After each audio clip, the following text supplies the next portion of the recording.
High Plains Technology says it's time for school. Look at the time and look at the traffic. It is time for school. Talking about time for school with High Plains Technology Center. Good morning, Katie Shirley and Amber Riley. Good morning, Branson. Good morning. Today I have with me Amber Riley, our guidance counselor, and we're going to talk about this jam-packed calendar that we have at High Plains in the next 2 weeks. So we've got a lot of different events happening and contests and trips the students are going on. So today we had some students already at DECA for a competition. And then we have students heading out this afternoon right now for, is it BPA conference? Yes. And so are they in the city for that? Yes. I believe everything is happening in Oklahoma City this year. And so Wednesday morning is going to be a very fun time at High Plains. Tell us a little bit about the Special Olympics. What's happening? Jennifer Dew, who works at the Technology Center, she is our principal. She is the area director. And Karen Rogers, I believe, is her trustee assistant. And they have decided this year to try something new. So very exciting. They are going to have a cornhole and bocce tournament. So this is like the inaugural event for this cornhole and bocce. Awesome. Yes. So we have, this is for like our district, right? This area. So our district, it's called Area 9, Little Sahara. And so, it would be adult athletes and high school athletes, from several of the surrounding counties. Area 9 is a pretty big area. Yeah. So in the past, they've done bowling, but what has happened is there are so many athletes that getting everybody in the correct heats and getting them run through has become somewhat of a challenge. Right. And so this year, I think Jennifer decided, to try something new to see how this worked out. And we've been blessed with such beautiful weather, and I think it's supposed to be gorgeous Wednesday. And so at the Technology Center on our front lawns, we will be having the big inaugural cornhole bocce ball. So exciting. Tournament. I know. So anyone's welcome to come cheer them on, wouldn't you say? Oh, absolutely. So if you want just to witness a fun time, and these students are just the most joyful students. So that's Wednesday morning. That's here in a little bit. We'll be doing that. And I know. Can you believe it? It's today. Yay. Where does time go? And, on Monday, we had at the Technology Center our United Fund fundraising event, which was fantastic, but I had not ever really played cornhole. And so I had that opportunity on Monday and learned that I am not skilled. Yeah, no, you are pretty good at the football throw. You won that free day last year. Well, but not cornhole. Apparently, I have trouble timing when you let go of the little beanbag. So I hit several people, but not the board.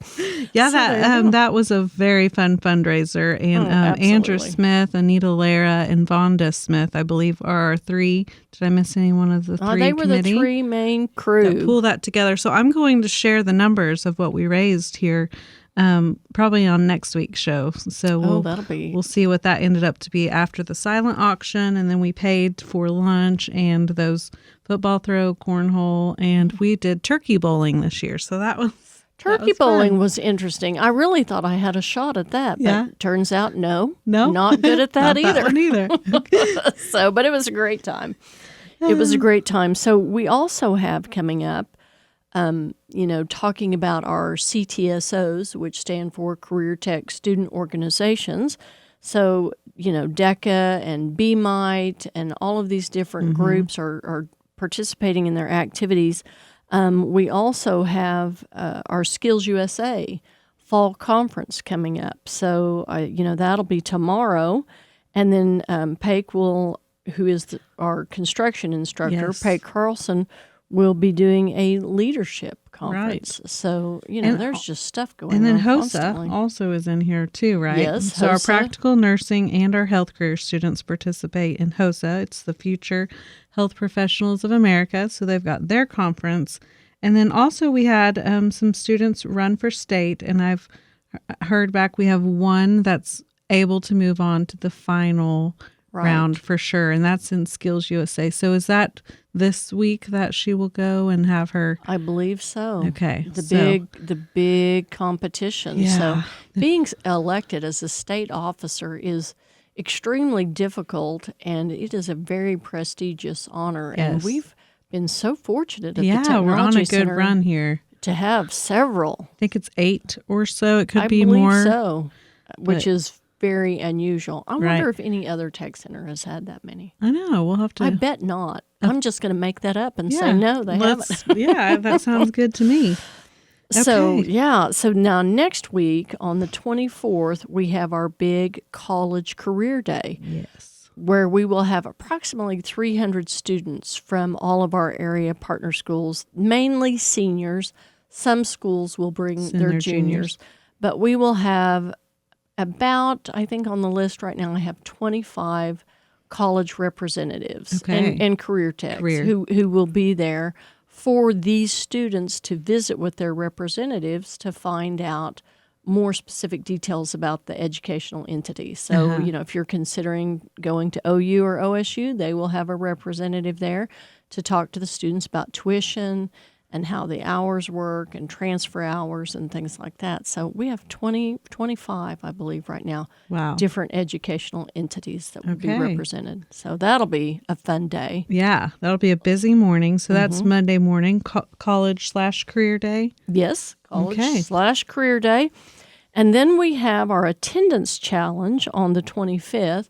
And this is something that Barkley Holt, who is now our superintendent, he started this, several years ago as a way to motivate students to work on their attendance, to see the value in being at school every day. And so for those students who fall under the guidelines of meeting the attendance challenge, we have a big ice cream social party thing. And then it bills each 9-week period on their attendance for the period before. So, those students who made the attendance challenge for this first 9 weeks then will be eligible for the next 9 weeks, and then it starts over at second semester. So, Awesome.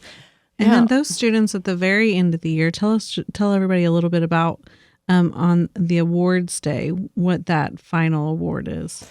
so we started that about 20 years ago for perfect attendance, and perfect means perfect. Right. No absences, no tardies. And Dot Stump, who was our attendance officer at the time, would gather prizes for the students. So when we started this about 20 years ago, we had, I think, 3 perfect attendance students. And so, then we had each year it continued to build. And last year, I believe we had 17. Wow. And so, we work very hard in gathering prizes for the students who are able to achieve this. So they receive a gift basket with about $300 worth Yeah. of prizes per student. And, you have to give a huge shout out to the community. Right, for who donating all that. Donate, yes. And our attendance officer, Joanne McCune, works very hard to make each gift basket specific to the recipient student. Right. So if I'm a welding student, I will receive perhaps a new welding helmet and welding gloves. And if I'm a business student, things that are related to that field. for I think those that's students. great. And that's a very good to transfer into the work world because attendance is just a huge deal. And I think that's something where businesses struggle with now is having employees show up and come to work and stay committed. So that's Well, awesome. Just recently we met with a company who's wanting to start an internship thing with our diesel students. And so we were writing down, our criteria. What are you looking for in students? And the number one thing was Showing up. being there, Yeah. ready to work. Right. Need to be there on time and have a strong work ethic. Yeah. Yeah. So this particular company that's a struggle right Yeah. now, and I know it is for several companies. Yeah. So that's why we started the attendance, the perfect attendance thing so long great. ago, is Yeah. to try to instill the value and importance Yeah. of that. And apparently it's working to go from 3 with perfect to 17, 18 each year. Yes. Okay, so last thing, let's talk about the Cali County trip. So we have a cooperative agreement with a junior college in Ark City, Kansas called Cali County Community College, where our students, if they complete a program at High Plains, they're eligible for 32 college credit hours toward an associate degree. Wow. So we take our students every year on a field trip to Cali so they can look at the college and determine if that's something that they want to, utilize in their future. So we will be going to Ark City, Kansas on the 27th, leaving at 6:45 in the morning. Yay. Can't wait for that. Yeah. And then we'll be back at 5:30. All right. That's a very good opportunity for the students. So, and any juniors and seniors can attend that trip? Or? The students that are currently High Plains students that are juniors and seniors sign up with Audra Halderman and get on the list. And we're taking the bus and headed north. All right. Awesome. A couple other things I wanted to share is we're going to host another pop-up shop. So that'll be open for anyone to be able to go to this link. Our green HPTC T-shirts, you've probably seen them around town, have been very popular this year. So parents have requested to purchase those. So we're going to have those on the shop. And another thing is we have a new website now. So next time you type in www.hptc.edu, it'll have a new look. And then final announcement is window applications are going to be due next Thursday, the 27th. So anyone interested in that program might want to get that in. All right. Well, thank you, Amber, for being my guest. And I'll be back here next week on 100.1.